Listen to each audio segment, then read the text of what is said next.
Hey, YouTube. So, this is I Sing the 80s here, and I wanted to do a video that explains why I've decided to do this hair challenge, this 2025 hair challenge to grow out my natural hair. If you've seen my previous video, you see what my hair looks like. But right now, my hair is in twists and I have it in a style. I put it in two ponytails, and then one ponytail is going this way, one is going this way, and this is my style for right now.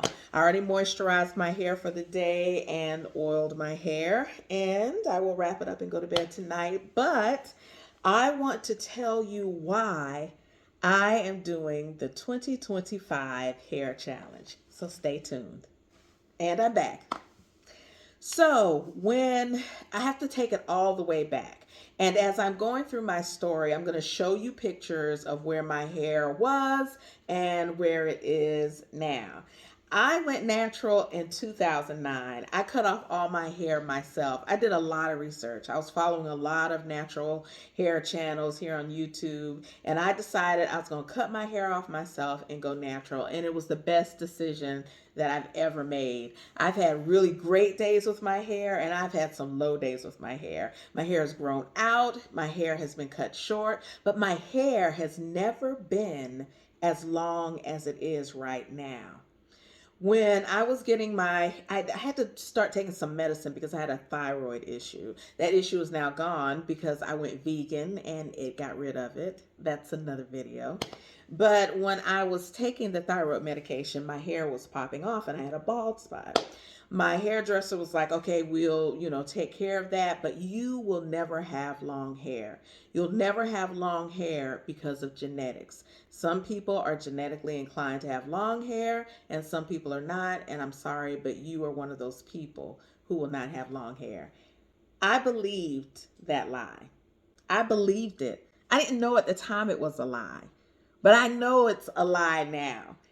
And that was one of the reasons also that started me on my natural hair journey, because I didn't want to get relaxers anymore because my bald spot was just getting bigger and bigger. And I was like, listen, I feel like natural hair was the answer for me. And it happened that it was.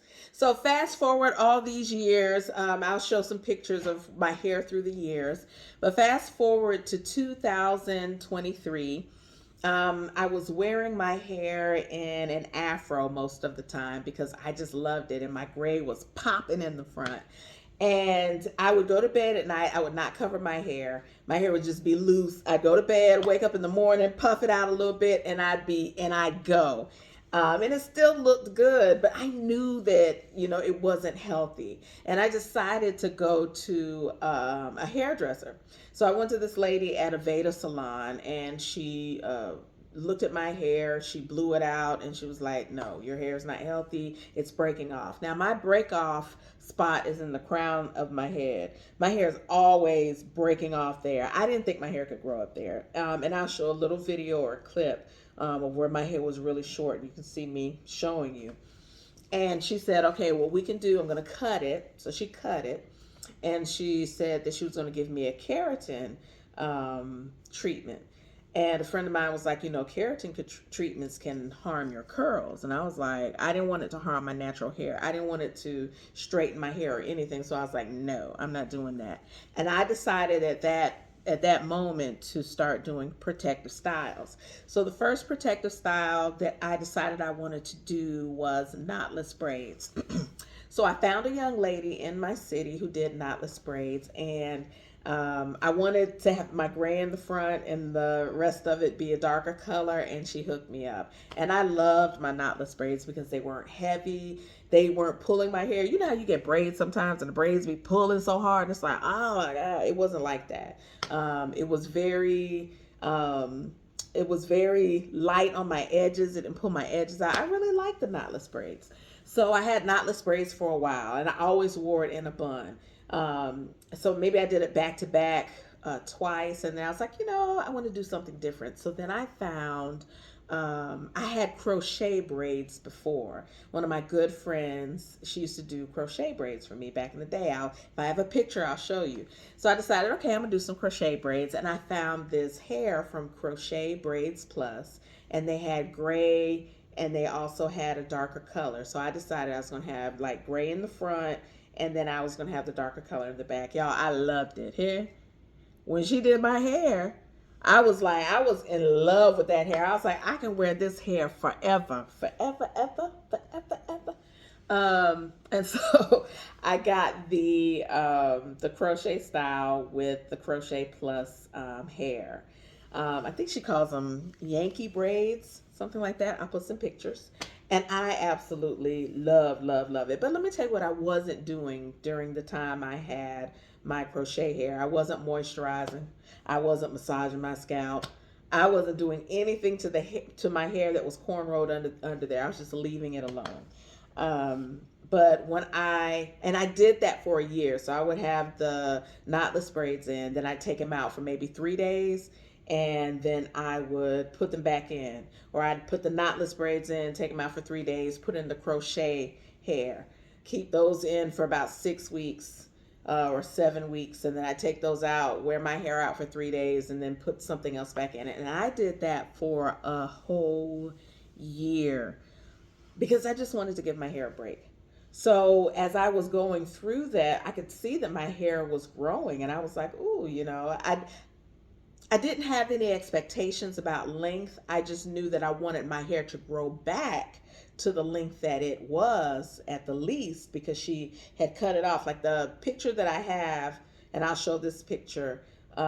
This is the after when my hair was short, but I didn't show you the back. But the back was like this. And I just wanted my hair to grow back. And I'll show you another picture to the length that it was before. But I was highly surprised and so thankful that my hair flourished way past that. I went from one length to my hair being full and down my back. It's not, my hair isn't bra strap length, but it comes down my back. And I'm like, my hair has never been that long. It's nice and long and full in the front. And I was like, wow, my hair can grow. My hair can grow. It was a lie. So when people say our hair can't grow, it's not true. We just have to find what works, or what we need to do, or what we don't need to do for our hair to be able to grow. And because I had it in the protective styles for that year and it grew so much, I said, I'm going into 2025 and I'm going to have a regimen. And so that's when I found Indigenous Strands and the other young lady. I can never remember her name, but I'll put it down here. I started watching their channels, and I'm like, I'm going to do a hair challenge with a specific regimen. So I also take some hair vitamins sometimes. What is it? Hair, skin, and nails. I got 2 jars of that, and I'll show a picture of it. And I'm going to take those 2 jars. Now, maybe I'll take something else. I also have some fenugreek tea from Curly Hair Crisis. I absolutely love Curly Hair Crisis. Y'all, if you don't know anything about Curly Hair Crisis, just look her up. But you have to go back to when her hair matted together, when she did that protein treatment, and where her hair is now. It has completely flourished, and her personality is just, she's just a beautiful person. But anyway, so because of all of those things, I've decided to have a specific regimen for 2025, which I'm going to be putting my hair in twists. I'm thinking about doing some mini braids too, but we'll see. Right now it's just twists. So I'm putting my hair in mini twists. I am moisturizing with aloe vera. I am sealing it in with castor oil. And I have the Strands of Faith clay is what I'm using to wash my hair right now. So if I run out of that, I know how to make the clay mask. And I really like that because when you put the clay on, it it feels like it moisturizes my hair too, because I don't do a whole lot of deep conditioning, and maybe I should. If you're watching this video, if you think if I should deep condition, tell me. If there's some deep conditioners out there that you think are wonderful, share them. I'm open. Y'all, this is a community. Let's be a community. But that's my story. That's my why. That's why I've decided this year I'm actually going to put my hands back in my hair and come up with this regimen. So I want to share a video at least once a week, a long video like this. I don't know how long this is. What is this? Oh my gosh, this video is long. I want to do one long video a week, and then I will do some little short videos, maybe 2 short videos a week, 1 to 2 short videos a week, just to give you updates. And this is for me to keep myself accountable. And it's also to share my story, because I have so many stories. Y'all, we all have stories to share. But I have so many stories to share that I want to share with you as I am going through this year and going through the motions of having a specific hair care regimen and growing my hair. And I want to see what happens at the end of the year. So yeah, I just wanted to share that with you. If you care to follow, please like, comment, subscribe. If you comment, I go back through the comments and I try to respond or leave a heart or something. But yeah, like, comment, subscribe, follow along with me. I am a woman over 50 and I'm doing something different. And I think that we can always recreate ourselves. You know what I mean? So that's it. I will see you next week for another video. If there's anything you'd like to know about me or any questions that you have, please feel free to ask. And I'll see you next time.